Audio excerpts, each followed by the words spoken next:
दोस्तों, कभी कभी हम जो सुनते और समझते हैं वह पूरी तरह सत्य नहीं होता। आपने कई महापुरुषों की बातें सुनी होंगी, कई बुद्धिमानी पुरुषों और गुरुदेव की बातें सुनी होंगी। उनका कहना यह होता है कि संसार जीवन मोह और माया से भरा हुआ है। हमारे रिश्ते, हमारा धन, हमारी इच्छाएं, यह सब बस माया जाल है और जीवन का असली लक्ष्य तो मोक्ष है, मुक्ति है। हमें आध्यात्मिक जीवन की ओर बढ़ना चाहिए। जब भी आप उनकी बातें सुनते हैं तो आपके मन में एक प्रश्न उठता है और वह प्रश्न यह है, क्या हमारा संसार जीवन जीना व्यर्थ है? क्या हमें केवल आध्यात्मिक जीवन जीना चाहिए? क्या हमें खुद की खोज करनी चाहिए? क्या हमें संसार के सुख का आनंद नहीं लेना चाहिए? जो लोग इस संसार जीवन में फंसे हुए हैं, क्या उनका जीवन पूरी तरह से व्यर्थ है? किसी को अपने माता पिता के लिए धन कमाना है तो कोई अपने परिवार को सुखी देखना चाहता है, कोई अपने बच्चों की चिंता में दुखी है तो कोई अपने लिए कुछ करना चाहता है, नाम कमाना चाहता है, कोई अपनी प्रेमिका को खुश रखना चाहता है, कोई अपने प्रेमी को पाना चाहता है, कोई बड़ा आदमी बनना चाहता है तो कोई राज करना चाहता है, कोई साधारण जीवन जीना चाहता है। इसी प्रकार हम सभी के तरह तरह के सपने हैं, तरह तरह के विचार हैं। हम सभी को अपने जीवन में कुछ ना कुछ तो चाहिए ही, परंतु यह सभी बुद्ध पुरुष जब हमारे सामने आते हैं तो हमारे इन सपनों को तोड़ मरोड़ के रख देते हैं। जब कहते हैं कि संसार जीवन व्यर्थ है और खुद को जानो, खुद को पहचानो, आध्यात्मिकता की राह पर चलो, तब उस वक्त हमारे मन में, हमारे मस्तिष्क में तरह तरह के विचार उत्पन्न होने लगते हैं। तब हमें यह समझ नहीं आता कि आखिर हम संसार जीवन जिए या फिर आध्यात्मिक जीवन, आखिर हम क्या करें। आपके साथ भी कभी ना कभी ऐसा तो हुआ ही होगा, और इन सब के बीच हमें जीवन में संतुष्टि कैसे मिलेगी? हम पूरी तरह से खुश कैसे रह सकते हैं? क्या हमें सब कुछ छोड़कर एक बौद्ध भिक्षु की तरह सब कुछ त्याग कर आनंद मिलेगा? हमारे रिश्ते, पैसा कमाने की इच्छाएं, परिवार के साथ संबंध, हमारे दोस्त, क्या यह कुछ मायने नहीं रखते? दोस्तों, वास्तविकता तो यही है कि आप उन बुद्ध पुरुषों की बातों को अच्छी तरह से समझ ही नहीं पा रहे, क्योंकि वह कहना कुछ और चाहते हैं और आप उनकी बातों का मतलब कुछ और ही निकाल रहे हैं। आप उनकी बातों से कुछ और ही समझ रहे हैं। महात्मा बुद्ध खुद ही कहते थे कि उन्हें गरीबी पसंद नहीं है। वे यह कहते थे कि आपको सफलता प्राप्त करने के लिए आर्थिक रूप से सक्षम बनना आवश्यक है। इसका मतलब है कि जब तक आप गरीब हैं और आपके पास आर्थिक साधनों की सामग्री नहीं है, तब तक आप अपने आत्मा की खोज में आगे नहीं बढ़ सकते। और ठीक उसी के विपरीत संपन्नता और अमीर होना भी आपके आध्यात्मिक मार्ग की बाधा बन जाती है। कई महापुरुषों ने, कई बौद्ध पुरुषों ने अपनी बातें बहुत ही सीधी और सरल भाषा में कही है, लेकिन हम सभी उन बातों का अर्थ कुछ और ही निकाल बैठते हैं। हम सभी उनकी बातों को समझ नहीं पाते, क्योंकि उनकी बातें रोजमर्रा की जिंदगी से बिल्कुल अलग होती हैं। वे लोग कहना तो कुछ और चाहते हैं, लेकिन हम में से ज्यादातर लोग उनकी बातों का मतलब कुछ और ही निकाल लेते हैं और उसे अपने जीवन में उतार कर हम अपना पूरा जीवन पूरी तरह से बर्बाद कर लेते हैं। चलिए इसे कहानी के माध्यम से समझते हैं। एक बार की बात है, महात्मा बुद्ध नगर वासियों को उपदेश दे रहे थे। महात्मा बुद्ध कह रहे थे कि संसार के माया जाल में मत फंसो, संसार से ऊपर उठो, संसार से ऊपर उठकर ही तुम संसार को जी सकते हो। संसार में जो फंस गया, जिसने अपनी बुद्धि का इस्तेमाल नहीं किया, वह व्यक्ति जो समय पर अच्छे कर्म नहीं करता और बुरे कामों में जुट जाता है, वह आने वाले समय में बड़े दुखों का सामना कर सकता है, क्योंकि उसके बुरे कर्म ही उसके दुखों का कारण बनेंगे। इसलिए आप सभी इस संसार की मोह माया अर्थात इच्छा, लालच, क्रोध इत्यादि को ध्यान पूर्वक देखते हुए अपने कर्म करें।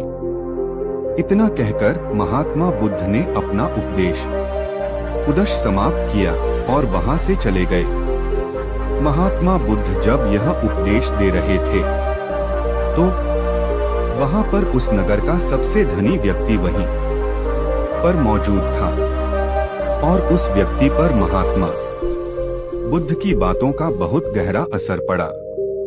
उसका मन अब संसारी जीवन में नहीं लगता था, वह संसारी जीवन से हटने लगा था। अब उसे अपना सब कुछ किया हुआ व्यर्थ नजर आने लगा था। देखते ही देखते कुछ ही सालों में उसका सारा व्यापार चौपट होने लगा था। उस धनी व्यापारी के परिवार के सभी सदस्य उसे इस तरह से देखकर बहुत चिंतित रहने लगे थे और जब भी कोई उससे बात करने की कोशिश करता था तो वह धनी व्यापारी एक ही बात कहता, यह धन दौलत तो सब बेकार की चीजें हैं, यह सब तो मोह माया है, सब बेकार है। भला हम रिश्ते निभाकर क्या करेंगे, यह सब तो वासना है।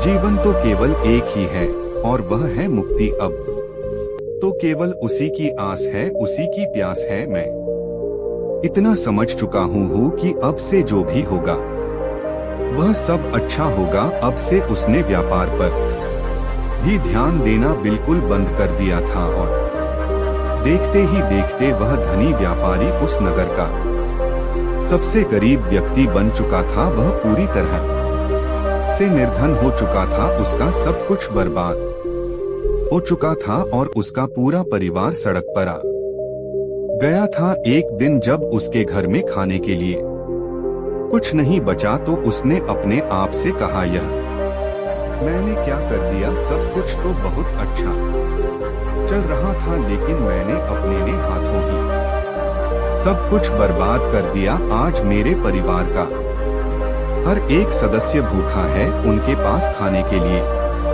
कुछ नहीं और मैं उनके लिए कुछ नहीं कर पा रहा। वह यह सब सोच ही रहा था कि तभी उसे याद आया कि उसने महात्मा बुद्ध की बातों में आकर अपना जीवन बर्बाद कर लिया। ना तो उसे मुक्ति मिली और ना ही धन। वह सोच रहा, मैं तो कहीं का नहीं रहा, थोड़े थोड़े भोजन के लिए भी आज मुझे रोज मरना पड़ता है। हर रोज मुझे मेहनत करनी पड़ती है, बब जाकर मेरे परिवार को 2 वक्त की रोटी मिल पाती है। अपने परिवार की इस तरह से बुरी हालत देखकर उससे रहा नहीं गया। वह बहुत चिंतित रहने लगा था, वह बहुत परेशान हो चुका था। एक दिन वह अपने घर से भाग गया। रास्ते में जब वह आगे बढ़ रहा था तब उसके मन में ख्याल आया कि वह कहाँ जाएगा, किससे मदद मांगेगा, आखिर अब उसका साथ कौन देगा। तभी उसे याद आया कि उसे महात्मा बुद्ध के पास ही जाना चाहिए, क्योंकि बुद्ध के कारण ही आज उसकी हालत है। उसके हालात के जिम्मेदार तो वही है। मैं तो सीधा सीधा अपने मार्ग पर जा रहा था, लगातार अपने व्यापार में उन्नति कर रहा था, लेकिन जब से मैंने उनकी बातें सुनी तब से मेरा मन विचलित हो गया। मुझे समझ नहीं आया कि मैं जो जीवन जी रहा हूँ क्या वह सत्य है या फिर जो वह जीवन जी रहे वह सत्य है उनकी चिकनी चुपड़ी बातों में आकर। मैंने अपना सब कुछ बर्बाद कर दिया। मेरे हालात के जिम्मेदार तो वही हैं, इसलिए मुझे उनके पास ही जाना चाहिए। अपने मन में क्रोध। ये 2 दिनों की लंबी यात्रा करके महात्मा बुद्ध के पास पहुंचा और क्रोध में आकर महात्मा बुद्ध से कहता है, हे बुद्ध, आपको कोई ज्ञान नहीं, ना ही आपने सत्य की प्राप्ति की है। आप तो केवल भोले भाले लोगों को फंसाना जानते हैं, अपनी चिकनी चुपड़ी बातों में उन्हें बहलाना जानते हैं। आप लोगों के सीधे पर का फायदा उठाकर अपनी प्रसिद्ध थी और अपनी प्रशंसा करवाते हैं। आप हमें ऐसे सपने दिखाते हैं जो कभी पूरे नहीं हो सकते। मैं भी ऐसा ही एक सीधा साधा व्यक्ति था और मैं उस नगर का सबसे बड़ा धनी व्यक्ति था। आपसे मिलने से पहले सब कुछ ठीक चल रहा था। मेरे पास धन की कोई कमी नहीं थी। सारे ऐशो आराम थे, सारी सुख सुविधाएं थी। लेकिन जब से मैंने आपका उपदेश सुना, मैं आपसे इतना प्रभावित हो गया कि मैंने आपकी बातों को ही मानना शुरू कर दिया और वह सारी चीजें छोड़ दी जो मुझे संसारी जीव से जोड़ती थी, अर्थात संसार की सारी मोहमाया मैंने त्याग दी। और आज देखिए, आपकी वजह से मेरा पूरा परिवार भिखारी बन चुका है। वह छोटी सी कुटिया में रहता है। यहाँ तक कि रोज के खाने के लिए भी हमें तिल तिल मरना पड़ता है। आपकी वजह से मैं पूरी तरह से बर्बाद हो चुका हूँ। उस व्यक्ति के इतना कहने के बाद महात्मा बुद्ध शांति से मुस्कुराते हुए उस व्यक्ति से कहते हैं, आखिर तुम्हारे साथ क्या हुआ है और तुमने मेरी बातों का क्या मतलब निकाला? इस पर वह व्यक्ति महात्मा बुद्ध को सारी बातें बता देता है। आप कहते हैं कि धन दौलत की इच्छा करना, यह कामना, यह वासना से बुरी है। आप सांसारिक जीवन को बुरा कहते हैं और खुद इस संसार में आकर भिक्षा मांगते हैं। आप आध्यात्मिक जीवन को अच्छा बताते हैं, किंतु मेरा एक प्रश्न है, इस आध्यात्मिक जीवन से हमें क्या मिलता है? इससे हमें क्या लाभ? आपने कहा था कि हमें आध्यात्मिक जीवन से सुख प्राप्त होता है, लेकिन मैंने तो जब से आध्यात्मिक जीवन अपनाया है तब से मुझे केवल दुख ही दुख मिला है। यहाँ तक कि मेरे पास जो कुछ भी था वह भी सब मैं खो बैठा हूँ। आप लोगों को झूठा सुख दिखाकर उन्हें अंधकार में ढकेल देते हैं। क्या यह वास्तविकता नहीं है?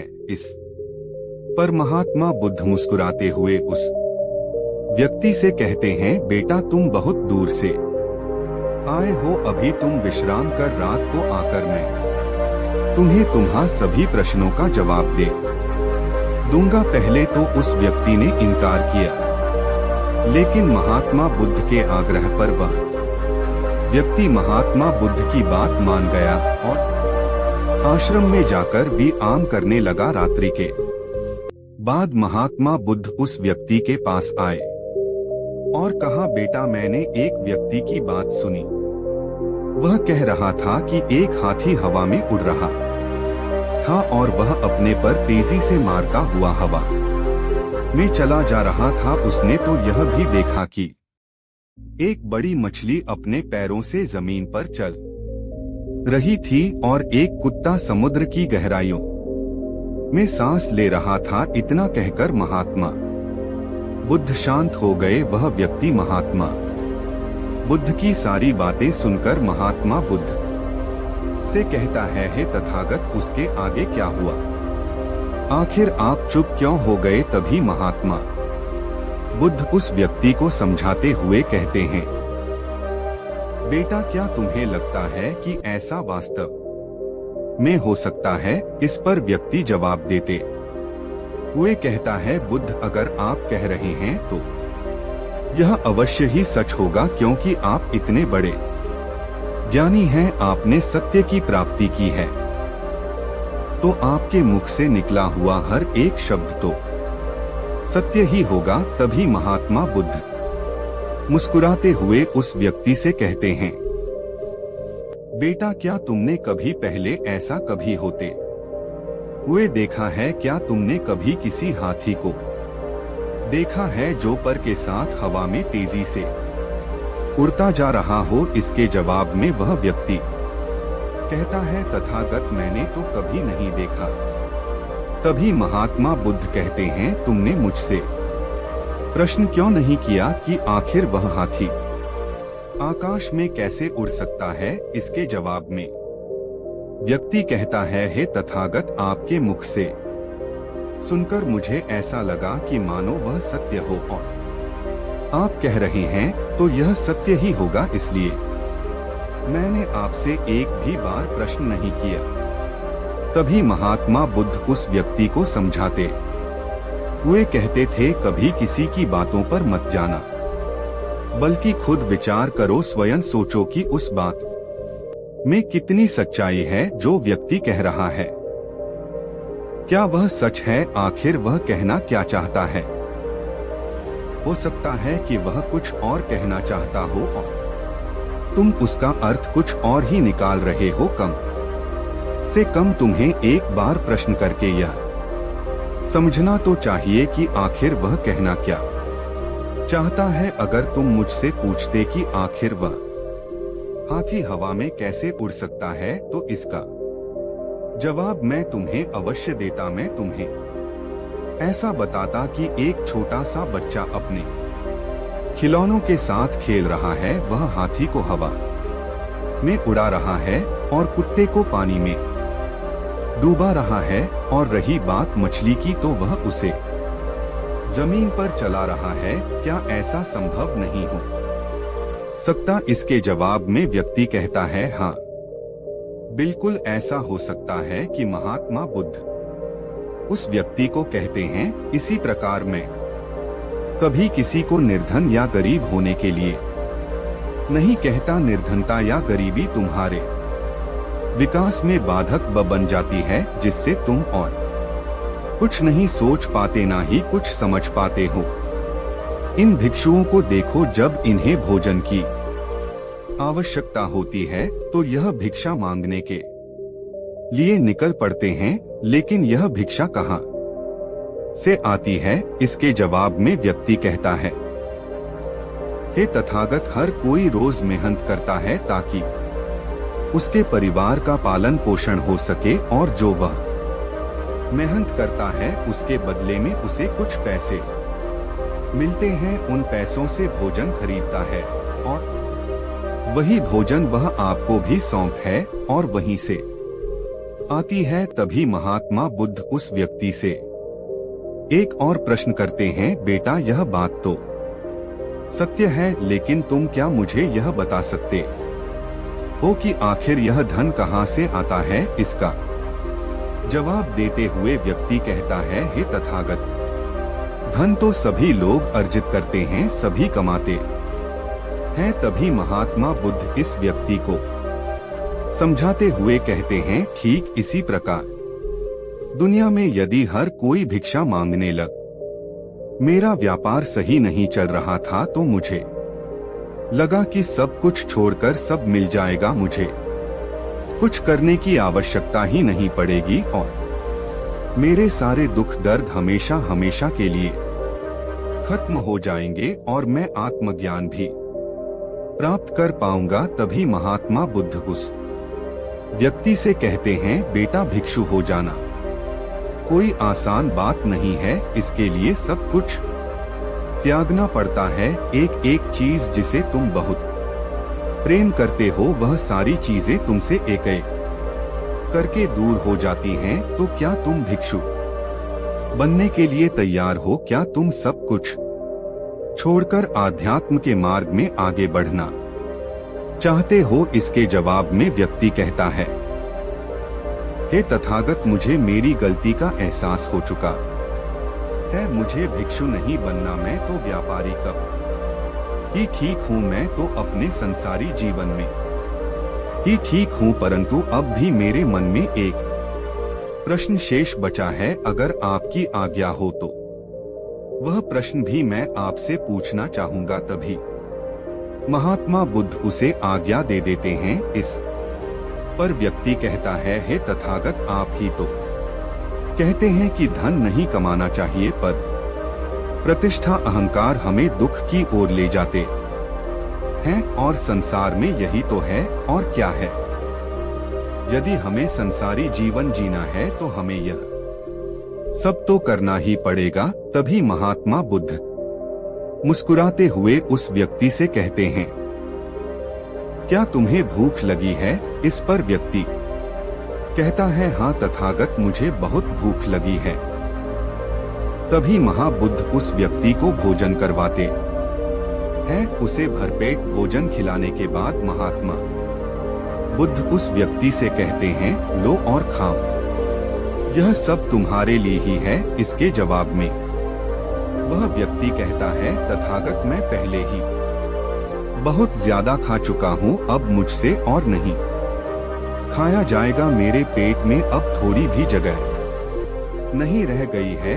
यदि मैंने और अधिक खाया तो मेरा पेट दर्द करने लग जाएगा और फिर मुझे तरह तरह की परेशानियां होने लगेंगी, मैं परेशान हो जाऊंगा। तभी महात्मा बुद्ध मुस्कुराते हुए उस व्यक्ति से कहते हैं, बेटा, मैं भी तो तुम्हें यही समझाने का प्रयास कर रहा हूँ कि जितनी जरूरत है उतना ही खाओ, उतना ही धन कमा जितने की तुम्हें आवश्यकता है, क्योंकि हर चीज जब हद से ज्यादा हो जाती है तो वह नुकसान जरूर पहुंचाती है। फिर वह चाहे धन हो, चाहे इच्छा, चाहे लालच या फिर कामना या वासना, सब कुछ हद से ज्यादा आपको नुकसान ही पहुंचाएगा और यह सब आपको केवल दुख ही देंगे। इसलिए इन्हें नियंत्रण में रखना चाहिए। जितने की हमें आवश्यकता है उतना ही हमें चाहिए, और जब आप इसे नियंत्रण में रखते हैं तो यह कभी आपको दुख नहीं दे पाएगा, आप हमेशा सुखी रहोगे। आ गई। महात्मा बुद्ध उस व्यक्ति से कहते हैं, भर दे, धन कमाना आवश्यक है, क्योंकि धन की कमी नहीं होनी चाहिए, भोजन की कमी नहीं होनी चाहिए, किसी भी कार्य को करने के लिए मन में इच्छा की कमी नहीं होनी चाहिए। लेकिन उसी के साथ में यह भी ध्यान रखना है कि इच्छा अत्यधिक भी नहीं होनी चाहिए। और मैं तुम्हें यही समझाने का प्रयास कर रहा हूँ, मैं तुम्हें यही ज्ञान देने का प्रयास कर रहा हूँ कि मध्य में रहो, ना कम ना ज्यादा। इसलिए जाओ और व्यापार करो, अपने कर्म से ना केवल अपना बल्कि दूसरों का भला भी करो। जब तुम अपने किए के सांसारिक कार्यों से लोगों का भला करते हो, तब तुम में और किसी सन्यासी अर्थात किसी भिक्षु में कोई अंतर नहीं रह जाता। बस सभी के मार्ग अलग होते हैं, लेकिन मंजिल एक ही होती है, और तुम कभी मार्ग से भटक ना जाओ। इसलिए ऐसे लोगों की संगत में रहना जो तुम्हें आत्मज्ञान के सीधे मार्ग पर ले चले, जो सांसारिक जीवन से हटकर नए जीवन में प्रवेश करवाए, क्योंकि वे लोग बुराइयों से लड़ने में तुम्हारी मदद करेंगे, तुम्हें ताकत मिलेगी और तुम लगातार बिना विचलित हुए आध्यात्म के मार्ग पर लगातार आगे बढ़ते चले जाओगे। इतना कहकर महात्मा बुद्ध शांत हो गए। वह महात्मा बुद्ध को प्रणाम करके कहता है, हे तथागत, आपकी शिक्षाएं तो बिल्कुल अलग हैं। आप जो कहते हैं उसके पीछे का अर्थ कुछ अलग ही होता है, बहुत सीधा और सरल, लेकिन हम उसे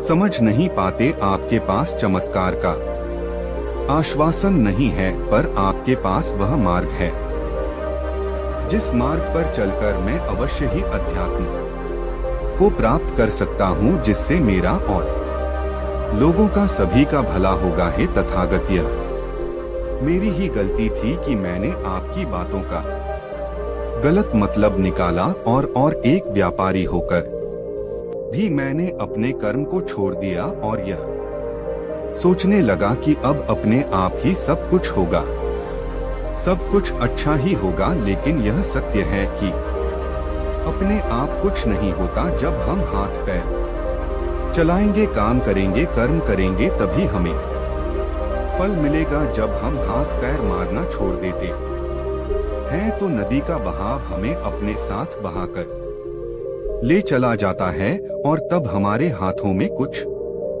नहीं रह जाता। और यही मेरे साथ भी हुआ है। हे तथागत, आज से मैं आपको वचन देता हूँ कि मैं अपना कर्म पूरी ईमानदारी के साथ करूँगा। आपके दिए हुए मार्ग पर मैं पूरी ईमानदारी से चलूँगा। मैं आपको वचन देता हूँ कि मैं एक अच्छा व्यापारी और एक अच्छा इंसान बनकर रहूँगा। मैं आत्मज्ञान के मार्ग पर अपने कर्म करते हुए आगे बढ़ता रहूँगा। इतना कहकर वह व्यक्ति महात्मा बुद्ध को प्रणाम करके वहां से लौट गया। तो दोस्तों, उम्मीद है आपको यह वीडियो अच्छी लगी होगी। तो हमारे चैनल बुद्धा सारांश को सब्सक्राइब करें।